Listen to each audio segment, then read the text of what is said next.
all, and welcome to the podcast. If you're watching us on YouTube, welcome to Everything Mackenzie. I'm your host, Marlies Mackenzie, and we're back with another episode, another part of the book review that I want to continue with a guest, a friend of the podcast who is actually on the podcast for the first time, and I don't know how that is only happening now, but I'll take responsibility for that.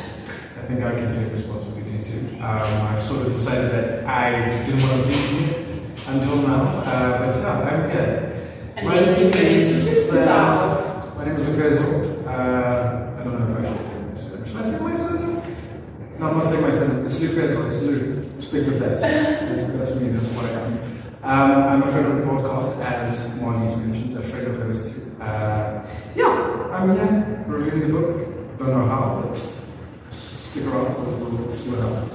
Lovely. So before we get into the whole thing, I decided that it would be cool to probably do a book review with a person who hasn't read the book just yet, because what I've been doing with the past two episodes now is essentially just taking speaking points and continuing off of that. And I realized that these are a lot of conversations or quotes that could require engagement, and I think you brought something up. What kind of confirmed this for me was a couple of days ago when we were having a conversation. We were like, you know what, Marlies, like, I like this stuff, and I don't know why I don't talk about it, like in this beginning. Yes.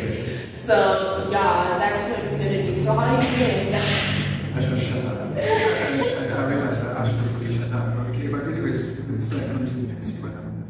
We will be reading off of page 79, and I'm just going to read this whole thing, and then you'll kind of tell me if there's something that you kind of want to say about that, or what it reminds you of, or what you think it's alluding to.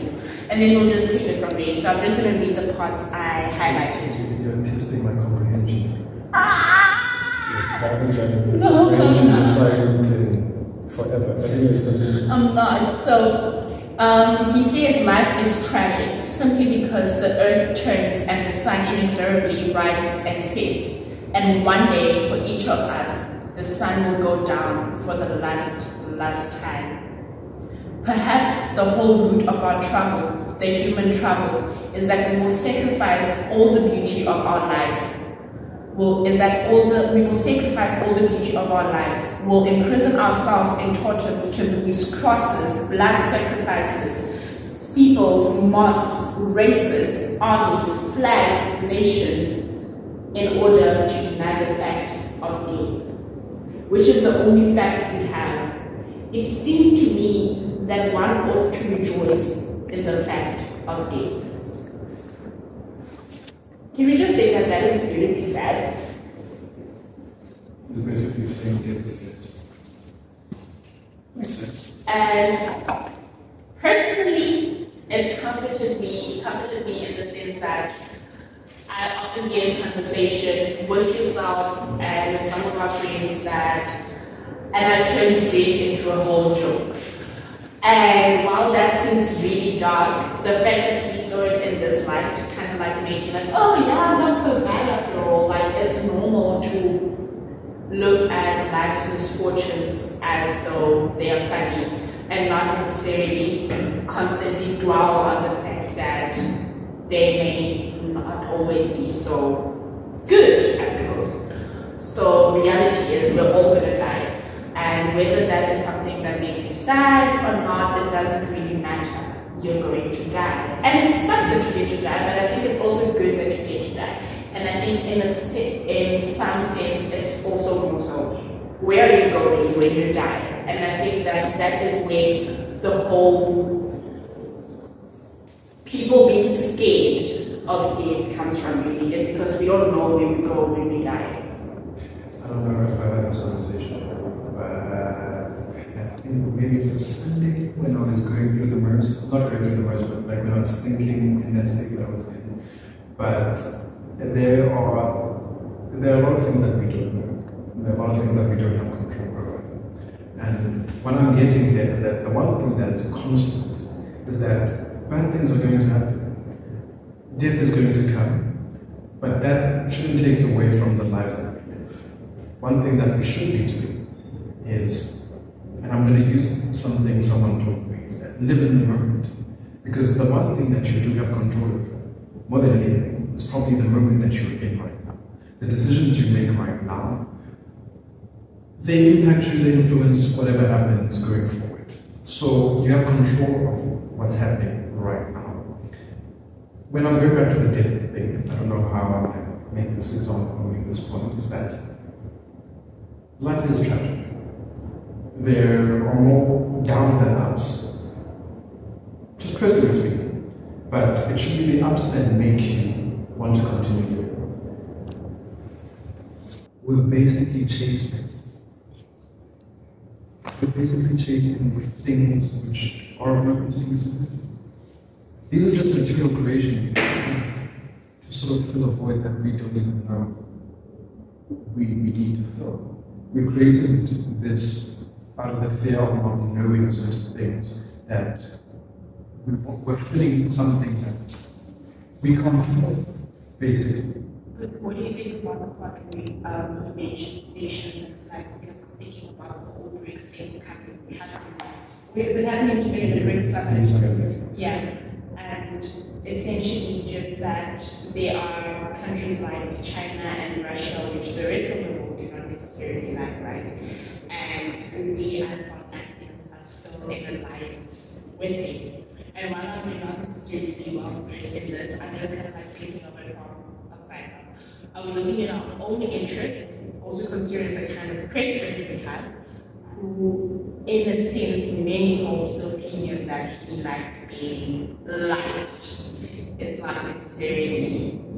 You get what I'm saying? I have my own opinions in school. Let's not get into Cyril. Let's speak about the identity of South Africa, maybe. But also in relation to this, right?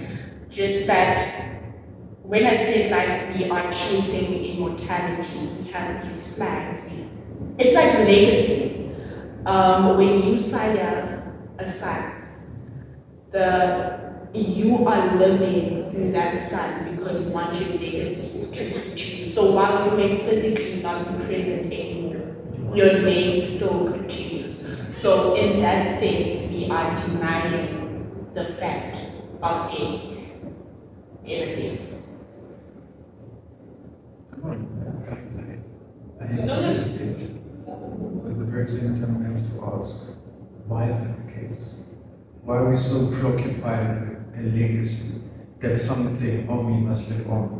Why can't you essentially try to make most of what you can whilst you're alive? Be happy, do whatever you got to do, and that should ensure that you continue. Could it also be possible that it's because in this world, in this physical world, in this present world, we have this and it's tangible, we know, even though there's uncertainty, but there is this level of certainty that we have, that we are in this moment right now, I have these things right now, and we just continue from that. That we have these things right now and there's certainty in them, whereas I don't know what happens after I die. People talk of the afterlife, people say we die and there's nothing after that. I don't want you to just answer me to this, but don't we also think that's a creation of man? A concept which sort of just tries to alleviate the fact of not knowing what's after this. That we created, I don't want to say this is going to go somewhere else right now, but like this concept that there's an afterlife, there's a world beyond the one we know. There's, if I use Christian views, a heaven and a hell, of whether you do this, you go to this one, if you don't do this, you go to the other one. It just says to us that we're not, I don't want to say we're not fulfilled with not knowing that, but we constantly want to know. We're humans, I think we're naturally inquisitive. We want to get to the root of everything, I think. And I'm not saying anything about that, that's a conversation for another day, obviously. But why do we deny ourselves living in the moment? I'm an overthinker, I'm I have my own thoughts, which of course do hinder me from doing certain things. But what I'm trying to say is that why can't we just live? Because what he's saying is here, this is just going back to what was said here. The one thing that we know for certain that is coming is that the sun is going to set at one point in time for us. And that's it. And that's it. That's it. There are things that we know and there are things that we don't. We know for a fact that you're going to wake up tomorrow, the sun's going to rise in the east, it's going to set in the west. That's not going to change. It's been like that for quite some time. But why is it that we deny ourselves living, that we get to the point where our fears start to dictate how we live? We create things that don't even exist. We create problems for ourselves. I'm saying, look, this whole nation thing, just going back to the whole BRICS thing. You know how the BRICS thing at the moment is, not BRICS, let me say Russia. Russia has become a thorn on South Africa's foot when it comes to dealing with the West. It's affecting relations, and it's going towards questioning South Africa's identity. Who are you most likely to side with? Is it Russia, or let me say that side, China, anti-imperialist states, let me say it like that. And then you go to the West, the ones that naturally have all the resources that, not resources, maybe let's say, the institutions that we need to finance ourselves and all that stuff. But it's just more of, I think it's all about identity. It's all about finding footing in your identity, being secure in yourself, secure in who you are, secure in what you can give, accepting that there are things you can't change, accepting that there are things you don't have control over. Again, the one thing that's sticking for me here is the death. I don't know why. Maybe I'm going through something. Maybe I don't know. Death is. We can. You joke about this. I joke about this too, but I don't know why. We should get that checked out. Why do we joke about it? But death is certain. Death is certain. And life is also certain, if you think about it, because there's a baby being born somewhere right now.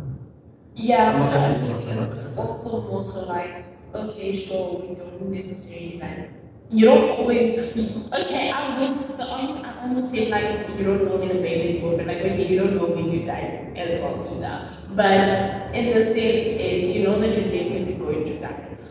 Whether you're going to have children or not, it's a different story. You know that like, you have an idea that that may happen, but what if you can't have children?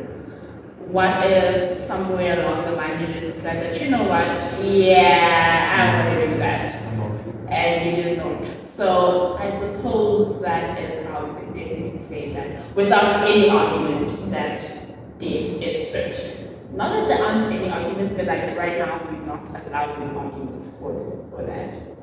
We kind of make it a solid truth. Why? I just, in this conversation, I just realized something, maybe it's a personal thing. Why do we prolong life?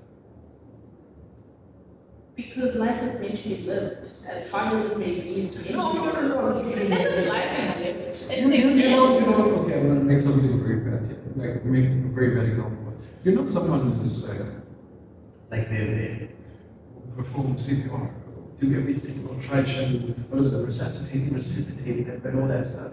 Why? I don't just let them go. Don't do that for me, obviously. Try to keep me around because, like, unless I tell you, unless I tell you that, just Okay. I'm kidding. So now the second point that we'll be speaking of is that one is responsible to life, that birth, struggle, and death are constant, and so is love. So it's really not that different from the last point that we spoke of, but it shows that of these constant things, there's kind of certainty in that, whether they're short-lived, long-lived, maybe. So, do you want to read it yourself? I need to read it myself because It's the highlight. this feels like a counseling session. Wow. Okay. Okay. You want me to? Tell me what you think. I certainly can't disagree. I certainly can't disagree with them. There are a lot of constants. The last parts, for personal reasons, of course. I definitely agree with him when he says,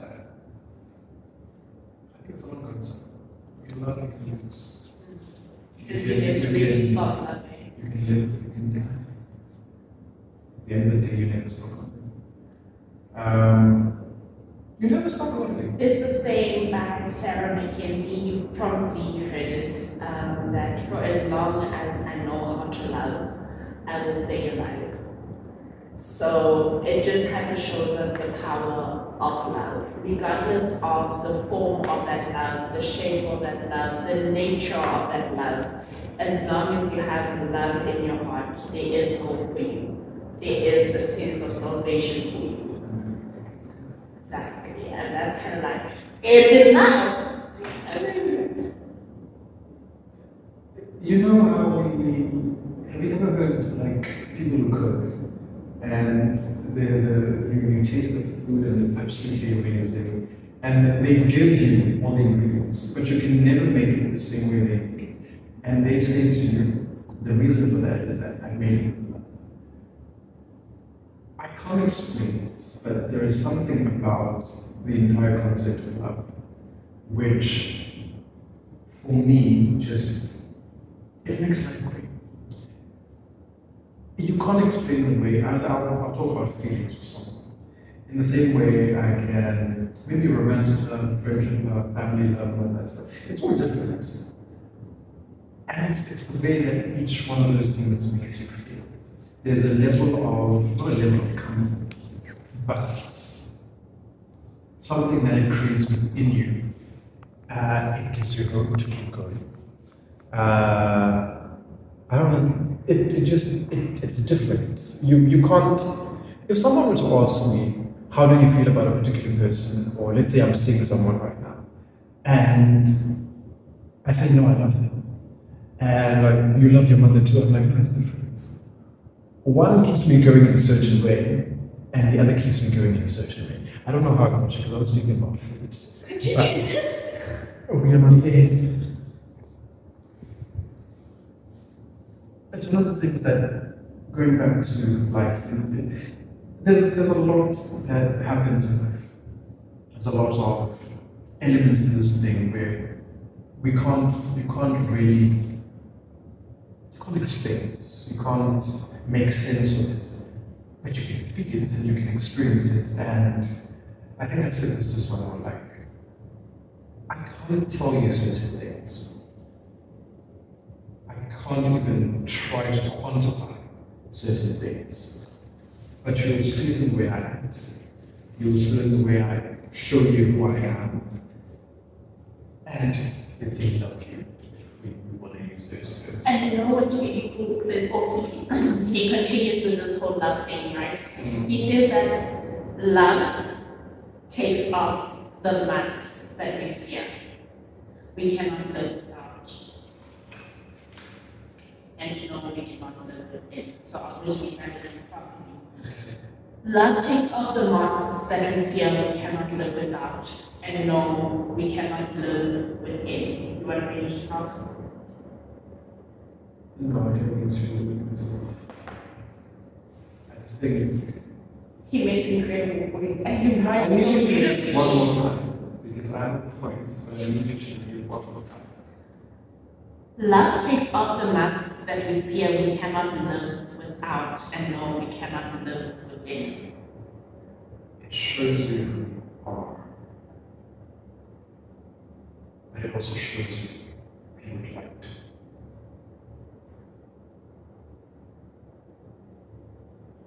Because it's when we speak about insecurities. So you present this image of yourself. This is who you say you are. But once you're in it, you come to know who you are. To the point where you're like, okay, maybe I've been hiding this. This is actually actually what I want. This is actually what I desire. And in that entire process, you start finding who you are. And then you start. I like this. I like who I am. I like who I am when I'm wrong. Because more than anything, you start to develop as an individual. And this isn't even romantic love. This could be this. You start to learn more about yourself through interacting with another person. Like, there's this video I stole of you guys on Sunday. Yeah. And Sorry, go ahead. as I was taking that video, because I was watching yourself, Kawi, and Kina from a distance, because of course I was taking the video and I had just come back from the bathroom. And I was like, and I really love how you are always willing to like accommodate each other, cater for each other, literally the same thing, I have no one listens to it. And also just to really inspire each other to grow and look out for each other, call out for each other when it's necessary, even though we like really such awkward people.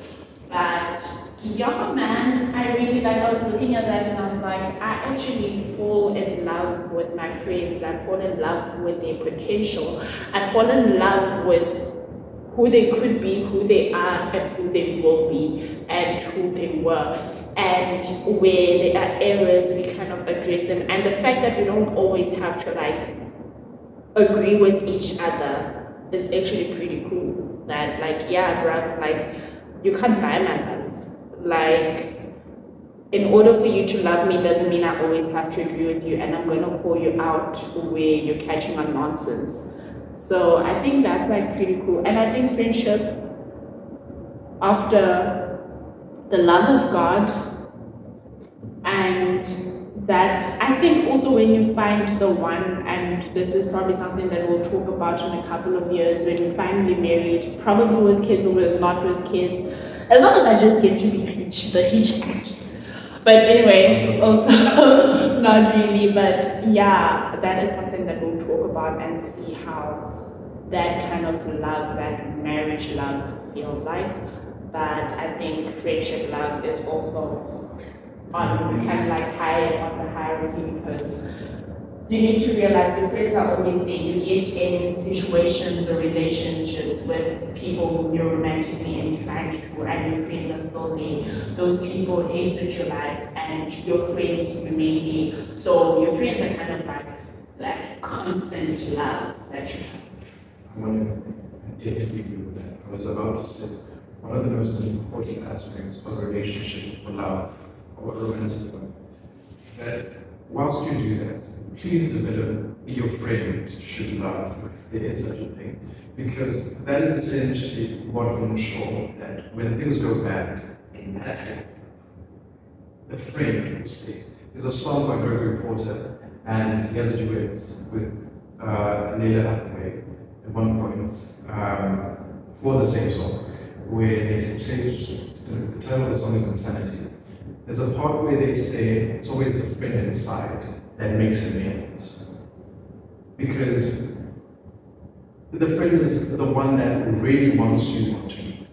They want you to remain there. They want you to stay. They want you to be a part of their life at all times. Romantic, the fact of the matter is we fall in and out of love.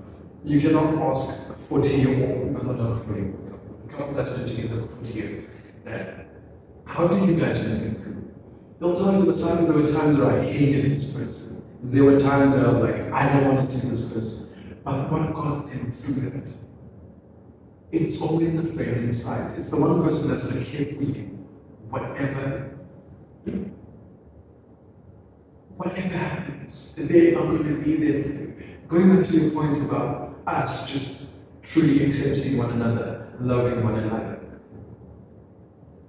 That point right there shows you the importance of, I want to say, friendships. Because, believe it or not, you know what has happened in the past couple of, let's say, months, years together. But it's been you people that have been around in my life. Let's say whatever happened to you in the past, your friends have been there with you.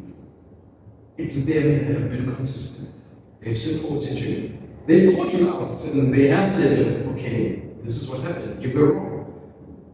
We're not there to comfort them in the sense that we're lying to one another. We're presenting this thing which That is, you're all good and we have no fault. which is not the case. We know one another. We come to you. I come to you with my problems sometimes. You know this, where I say to you, well, this is what I'm dealing with right now. Not once have you turned your back and said, you know what, bro, like, I don't want to be part of that. Sometimes we don't even want help from the friends. We just, dude, I just want you to hear me out. I just want you to listen. But the same thing that you had on Sunday, the same sort of feeling. I had that, and I don't know if I was already in my zone, but I looked at all of you.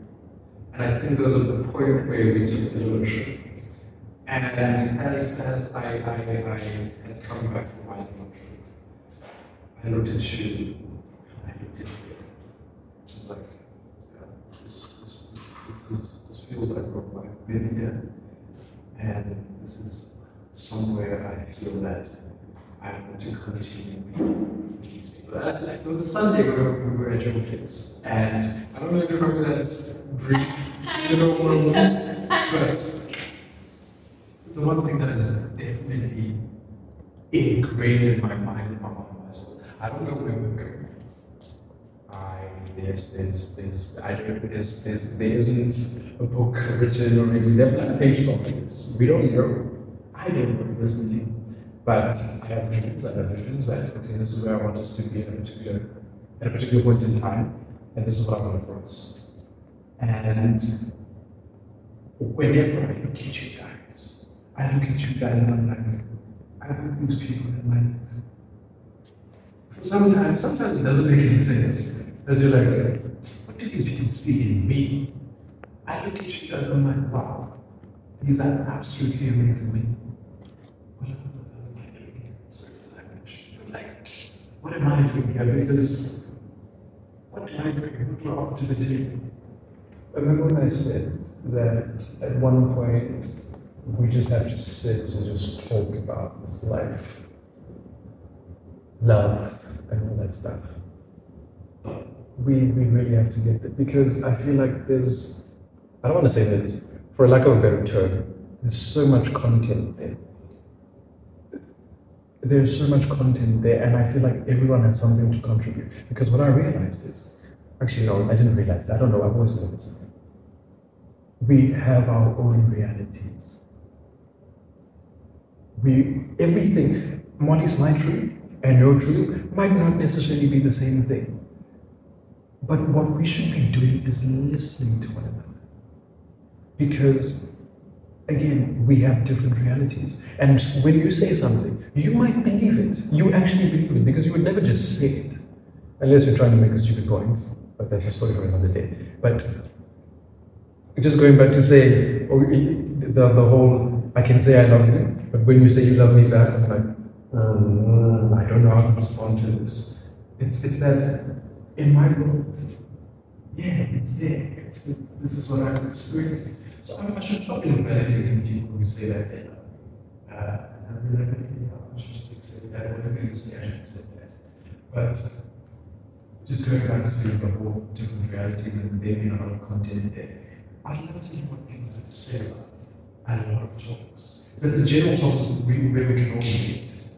We're not going to talk about well, not all relates, but more we all have something to contribute. I want to speak about whether you grew up in the suburbs and you grew up in a foreign country and you grew up in that.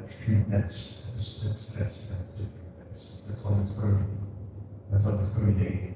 Just talk about the things that we can also come together, sit together and be like, yeah, this is my experience with this. Because that's your reality. I'd love to hear what you have to say. What's your relationship with them? What's your relationship with life? Do you have babies? Do you want to make babies? I don't know why I'm making this point. It's a very stupid point, but like, why are you bringing life into this world? That is very interesting. I'm also glad that we have this as a starting point as to how we could navigate those conversations. So now I have very finally for this. I think essentially you kind of like spoken to this already, but I'm going to read the final code and you're going to close that off for us because we have to go now. And it is, or rather he asks, because I see a question mark at the end. How can one respect, let alone adopt the values of a people who do not, on any level, whatever, live the way they say or do, or the way they say they should? Oh, I like this one. Oh my God, that's wow. What does this remind you of? Doesn't this remind you of why we need African sociology? I wanted to say racial discourse, and it just reminds me of that entire dynamic. But shall I go on to African sociology? Should we come on that? Actually, I think that this is a whole different conversation. It opens up a whole different conversation on its own. But if there's something that you can say short, as kind of like, okay, the next episode will be starting off with this, go for it. My thoughts right now on the realities, multiple realities, and just going back to what he said about, I don't know about the Bible, but do you know when they say he who casts first stone or what is that first?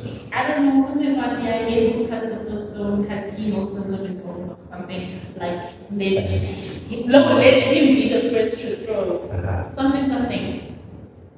And we'll even speak about, let's leave that. I don't know where I was going at that point, but this is basically saying we've adopted a lot of Western values, right?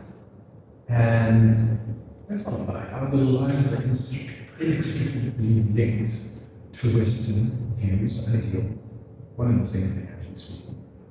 Or a way of life, actually are. But they themselves are not living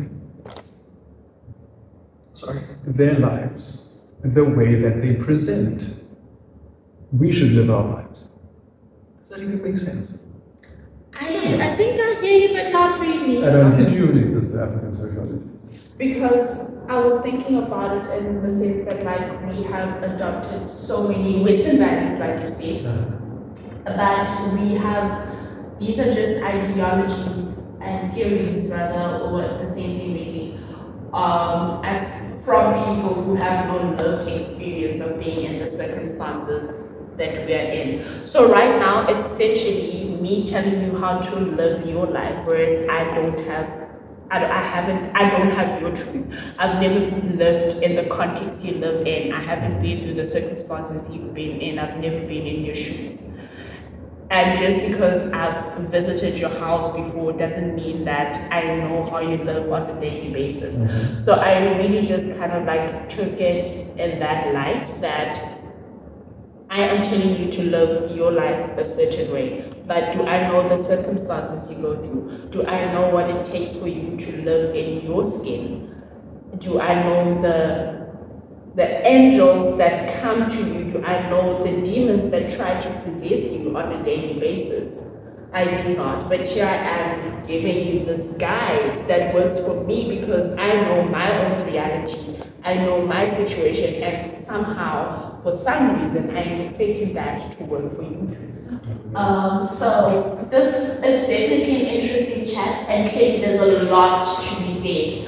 But our time is up now, and we are sending you love and light. Lufezo, thank you so much for coming. Do you have any closing remarks? 30 seconds. I don't have any closing remarks. I was not prepared for this, as is evident in whatever you watch. And I will watch this too, just to get feedback from myself and just look at it and look at whatever I did. Anyways, yes, that's me, Lufezo. She wants me to say my entire name the way I say it.